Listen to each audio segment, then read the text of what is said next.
episode. Okay, hello everyone. My name is Anne-Marie Mays, and I'm the owner and head trainer of the dog classroom. And I have Miss Amelia with me here, and we are going to start doing some podcasts for you. So what we really wanted to do is get information out there about different topics that we have clients asking us. So where we wanted to start with this first episode, and I'll let Amelia chime in a little bit as well. I'm going to start it just as I started the dog classroom. So I'm going to give you a little bit of feedback as to how I started the business. And then I'm going to let Amelia sort of chime in a little bit as to how she got involved. So I am a registered veterinary technician of 20 plus years.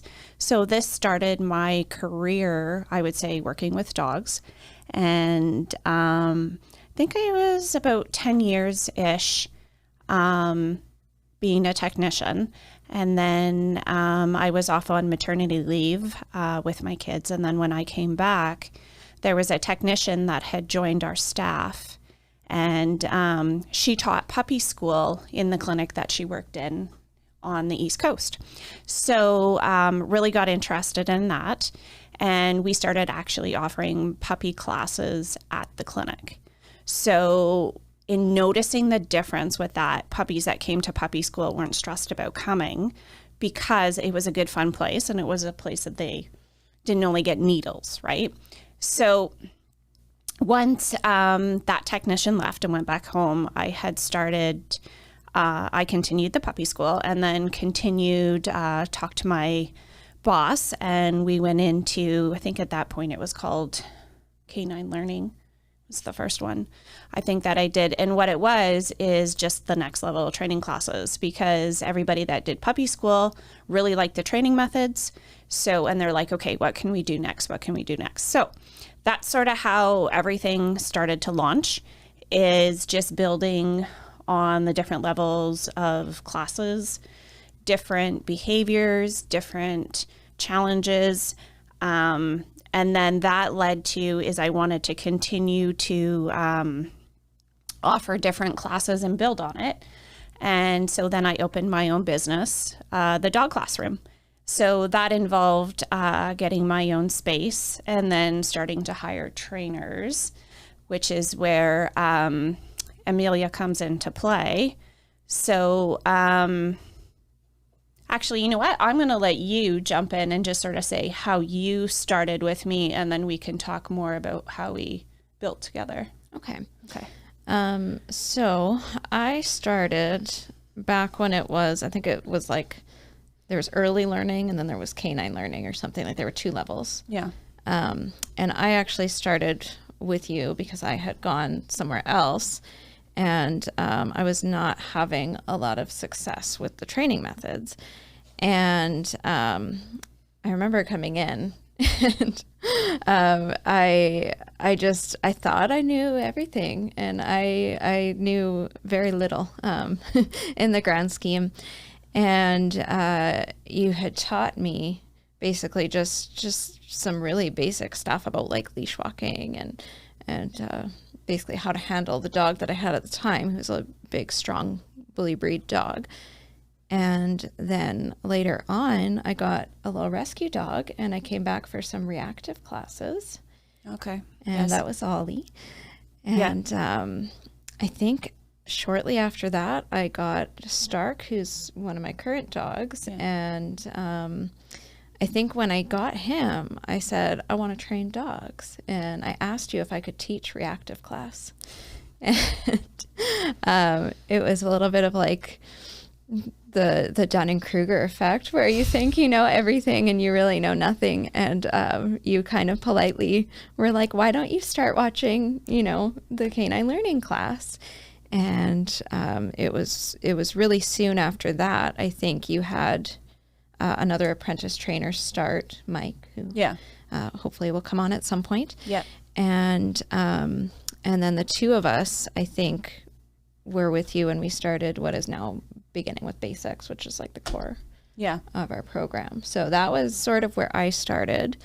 And then, over time once I apprenticed, and then I started teaching the classes, and then we started going to conferences, and then later on I ended up becoming certified as well.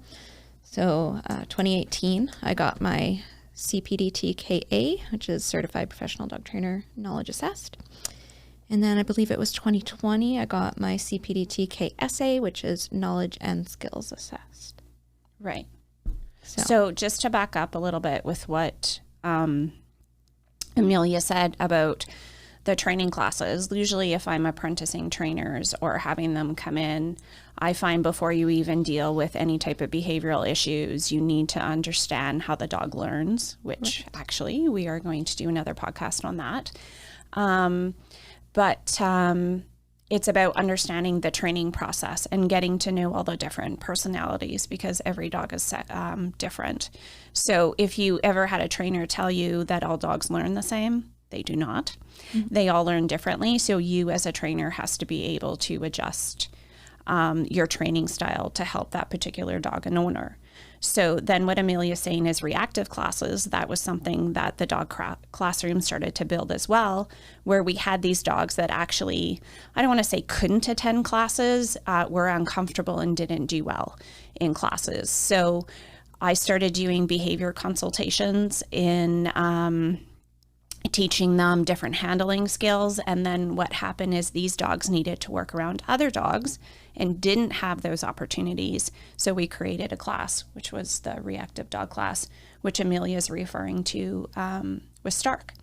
So with Amelia talking about the certification, okay, so some of my trainers are certified. It is encouraged. The tricky thing about dog training is it is not regulated, okay. Which is a whole other episode. Yeah. Future topic. Right. But basically what we're saying is in order to get this certification, you need to have quite a large variety of education in different topics. And not necessarily. There's no educational requirement. To me, the educational requirement is like studying, I guess. Yeah, you have to be able to pass the test. Yeah. Which you probably can't do if you just come off the street and decide to train dogs. Yeah. Because there's the science behind it. Yes. So now actually one of the different online companies is actually offering a course that you can take it's like a pre-course to doing the exam. As far as like helping you. I don't know if I like that, because I don't think you should be able to just take one course and then pass the exam. But other topic. Yeah, other topic. But I think it's about also just getting different levels of education and reading different authors, right? Yeah. Which you did. Yes. Which I did. I actually started, I think before I started at the dog classroom, when I just had Pebbles, I read a book called The Culture Clash by Jean Donaldson. Oh, yes. And it's quite outdated now, but it's still a classic. It's a classic. Like there's some things in it that maybe don't apply today, but it was written in like 1990 or something. And it changed the way that I saw dogs and the way that I saw my relationship with my dogs. And that was sort of one of the things that was like a little light bulb moment for me. Yeah, because basically it does talk about how dogs learn in the relationship, right? Yeah.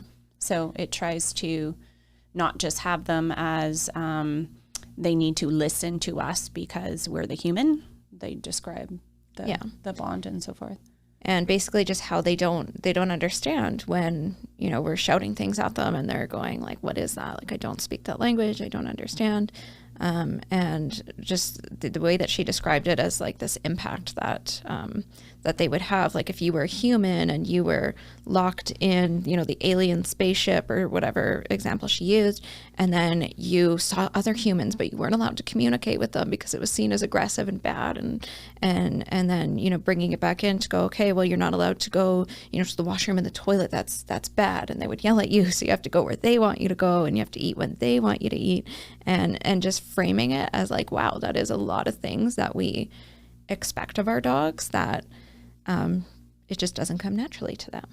So that was really eye-opening for me. I think as far as like developing my style as a trainer as well, like I think I still think of that a lot is, you know, when people have these expectations of their dogs, like is what you're asking, I guess, relevant to them, or is it fair to them, which is another.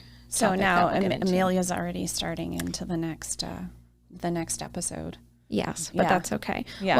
Well, why don't you explain a little bit about how sort of you developed like the building and everything now, like how all that came to be. Okay.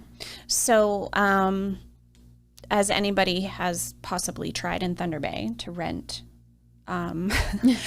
locations, I basically needed a wide open space of a minimal 1,000 square feet, which was hard to come by, extremely expensive. Yep. So I decided to put up a 2,000 square foot training space on my property on Hazelwood Drive, still in city limits. Have to tell everybody that. They think that they're heading out to the boonies, conservation area. So so we put up the building there, and basically what it turned into is when we cleared all the land, we had a bonus space of outdoor, right? Yeah. So which is very nice. Which is very nice. So I like to think we can basically offer everything there. The long driveway at the beginning was a bit of an issue with my family, husband especially, clearing snow and mowing the lawn. Now it's a prime opportunity to train reactive dogs and walking, because we can be going up and down that driveway without traffic. Without traffic and without random dogs approaching on leash, and you can really sort of control the environment. Yeah. And then we also, like with the yard and everything, like with the agility training, it's fantastic because in the winter we do it inside, but in the summer, like, why not move it outside and work in the beautiful weather when we can? Yeah. And it's, again, a fenced in area. What we've started doing too is walking and recall classes in the back 40. Yeah. Call it the back 40 property in the back. And then actually parkour is great back there. Yeah. There's lots of like tree stumps to play on and things to go over. And Nuggy's found a few spots for under. Yeah. She goes through the tree trunks. Yeah. Yeah. So bridging off of that a little bit, just because it is an intro for our podcast and for people who maybe don't necessarily know us or maybe don't even live in Thunder Bay, why don't you share a little bit about your dogs? Oh. Because we're going to talk about them, so we might as well get to know them. Yeah, that's true. Some pictures are happening up there on the screen. Oh, right. Some of them are in there. Some of them are in there, yeah. So I actually, at the present time, have 5 dogs. I always hesitate to say the number to watch the person's expression on their face. The smallest one, or we can go age-wise probably, Frolic is 8 years old, and she's a Border Collie Husky Cross. And then there's Alfie, and he's a Jack Russell Cross and loves to voice his opinion. It's very loud. Yeah, he's the agility parkour dog. And then we have Miss Tulip, who is a Chihuahua, and she's been really cool. And I have to say, this year I'm actually writing a little blurb about her for a newsletter. But this year, my dog Holly on the screen. There's Holly. She's come leaps and bounds, but anyway, it's just really cool to watch the personality develop. So she's really into people and dogs and going places, as to she wanted to come today. Oh, there's Maui. Yep, there's Maui. So Maui's next, and he's my standard poodle, first standard poodle I had, and he's entertaining in himself. Never had a dog with such a quirky personality. And then B, right? Yeah. Then I have B, and he's my youngest and smallest, and he's a miniature poodle, and he's like my shadow. Yes. So he's my little dude. He hates everybody that isn't you. Well, no, he doesn't hate them. No, he just would rather. He would rather be with mom than anyone else. Than anybody else. Yeah. Yes. So my class, I do classes with my own dogs. I obviously are big into hiking and walking, and they all have their own little part in the business, I would say. Especially Frolic. Actually, Bee's done quite a few consults with small dogs now. Yeah. Bee, Frolic, and Maui work with dogs that need to just see a calm dog that isn't going to stress them out. So that's where they're a part of that. There's Alfie. Yeah, there's Alfie. Just to touch on it a little bit is it's interesting And how we are going to do another podcast on COVID, Yes. COVID dogs. But just to mention is with COVID happening, it pushed us, and I'm going to say more Amelia. Amelia to me is the IT techie person. So she's social media, Instagram. What else is there? YouTube, TikTok, even though you hate it. Yeah, we've tried to actually That's ban Amelia from TikTok. But she didn't like my Shrek meme. No. There's Nuggy. That's my Nuggy. Yeah. So social media in itself has totally developed, right? Like it's just booming. Yeah. And then COVID also, we went online. Yes. So we started offering different seminars, reactive dog seminar, guarding seminar, dogs and babies. What else do we got? There was an adolescent one that Julie did with us that we hope she's going to be here. Yes, we're going to have Julia as a guest for sure because she has a lot of different knowledge. So, so basically, and then now podcasts, here we come. So we're trying to do more online, and it's just about us trying to educate people how dogs learn. Yeah, and I think too, just like you were saying with your dogs, they all have different personalities and different jobs and different, like we can even go into all those different things. They're all different breeds, and we have rescues. Like all three of my dogs are rescues technically from northern communities. And you have a mix, sort of. You have some rescues and some purebreds and different different types of breeds, like a poodle and a border collie are different dogs. Yeah. So the dogs that I have right now, I have Stark, who is well, he's not the oldest, but he was my first dog. I always think he's the oldest, so that's my mistake there. I believe he's 11 now. So how old's Holly? Holly would be 13. Okay. I just still see her as like 8 or 9. She's very puppy-like. So I have Stark. He's he's a lot of things. Yes, but you love him to death. Oh, I love him so much. He is my baby. He is he's a little reactive. He's a little shy. He's a little anxious. He's a lot of things. He has some medical conditions. But you love him for all of it. Yeah, he's got a bionic knee. Obviously, I would do anything for that dog. He's done agility. He's competed in agility. He's done a little bit of scent. He's done some tricks. He's got titles. He's got agility titles and trick titles and parkour titles. And he's done lots of different things despite all of his issues. He's a demo dog for reactive stuff sometimes, but he's not necessarily. He's in the seminar. He is in the seminar a lot, showing some of his moments that he's had. Yeah. But Holly, I got second, but she's older. I got her, I think, when she was about 3. And she's just an absolute sweetheart. She was a registered therapy dog. She did visits with, at the hospital and at different locations with people who like to visit with therapy dogs, the university students, the college students, those things.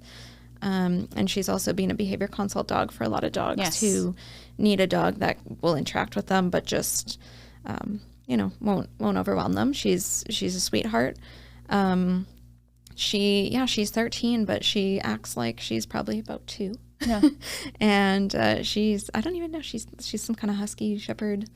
She looks like a mini German shepherd, sort of. But she's very cute. She's all black. And then Nuggy. Oh, here we go, Nuggy. Nuggy is Nugget, is her full name, which is just because she's small. She's a Chihuahua mix, also from a northern community, who actually was Anne-Marie's foster dog. And I just fell in love with her. And she is, she's also a lot of things, I think. She's interesting. She's quirky. She's the star of the resource guarding seminar because she's had some guarding issues. She has done a few consults with some smaller dogs. And she's fantastic. Like, she's my little hiking buddy. She goes off leash and she sticks right with me. And she's just a really good little companion dog. That's Holly. Right. But she's also quite the agility star now. She is an agility star. So she actually has her first title. Good. She's got a title in agility. She does not have any trick titles or anything yet. We haven't done a lot of that because she was almost a bit of a COVID dog as well. Like, for most of her life, I guess. Yeah. But those are my 3 that you'll hear stories about. And I think they've all taken me different places with my training for sure. Like even just the different breeds and the different sizes, like doing agility with Stark has been really different than doing agility with Nuggie. And even just going for a walk, like going for a walk with Holly is a way different experience than going for a walk with Stark. And so I think those are some interesting stories that maybe we can get into in the future. Well, I think it's all about learning from your dogs, and every dog is different, and training every dog is different. Yeah. And I mean, the principles are all the same. The science isn't going to change, but there's certain things that, you know, work better with some dogs than others. And I think, we're getting a little bit into our next topic. So maybe we'll come back to that. So what are your goals for the podcast? What do you think? Anything you want to share? I think in just saying again, it's just about educating, giving people, I like to say almost like aha moments. I want you to step back and think about it. Yes. And that's what I want people to do rather than taking things at face value. I want them to break it down and think about it. I love that. I think for me, it's also the education piece. And I also want to get into topics that I think we get asked about a lot that aren't necessarily topics for classes. So like, we can, we have classes about how to teach your dog to greet nicely without jumping, how to teach your dog to walk on a leash. Like that to me it's done. We've got stuff for that. I think this is a good place where we can get into other things, like the hows and the whys and different topics that aren't necessarily good for a group class setting. And also things that, just like when I was starting out as baby trainer and I thought I knew everything, like things that people don't even know that they don't know. That's what I want to get into. So I think it's going to be good. Yeah. All right. Should we wrap it up? We should. We're done. Okay. Thank you. Tune in for the next episode.